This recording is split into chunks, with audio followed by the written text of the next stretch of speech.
சிவகங்கை மாவட்டத்தில் காவலர்களால் தாக்கப்பட்டு உயிரிழந்த அஜித்குமாரின் மரணத்திற்கு நீதி கேட்டு நாத்தக்க ஆர்ப்பாட்டம் நடத்த முடிவு செய்துள்ளது.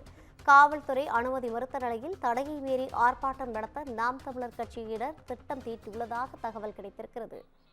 இதுகுறித்தான கூடுதல் விவரங்களோடு இணைகிறார் நமது செய்தியாளர் பாபு சரவணன். வணக்கம் பாபு சரவணன், கூடுதல் விவரங்களை வழங்கலாம்.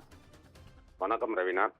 சிவகங்கை மாவட்டம் திருப்புவனத்தில் மடப்புறம் பத்திராளி அம்மன் கோயிலில் காவலாளியாக பணிபுரிந்த அஜித்குமார் என்பவர் கடந்த 27ஆம் தேதி பெண் ஒருவர் 10 சவரன் தங்க நகை காணவில்லை என்ற கொடுத்த புகாரின் பேரில் விசாரணைக்கு அழைத்து சென்று விசாரணையின் போது அவர் உயிரிழந்தார். அதனைத் தொடர்ந்து பல்வேறு அரசியல் கட்சியினர் திருப்புவனம் சந்தை திடல் பகுதியில் ஆர்ப்பாட்டங்கள் நடத்தி வந்த நிலையில் நாளை நாம் தமிழர் கட்சி சார்பில் கண்டன ஆர்ப்பாட்டம்.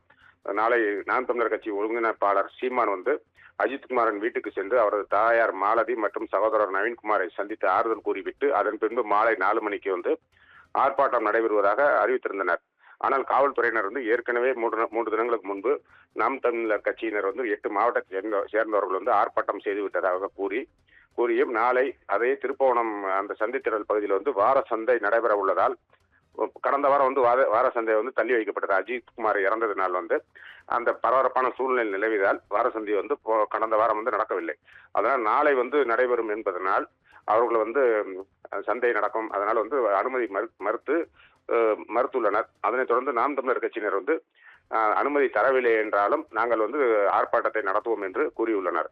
இதனால் தற்போது திருப்புவனம் பகுதியில் நாளை ஆர்ப்பாட்டம் நடைபெற்றால் ஒரு பரபரப்பான சூழ்நிலை நிலவும். ரவினா, கூடுதல் விவரங்களை வழங்கியமைக்காக நன்றி பாபு சரவணன்.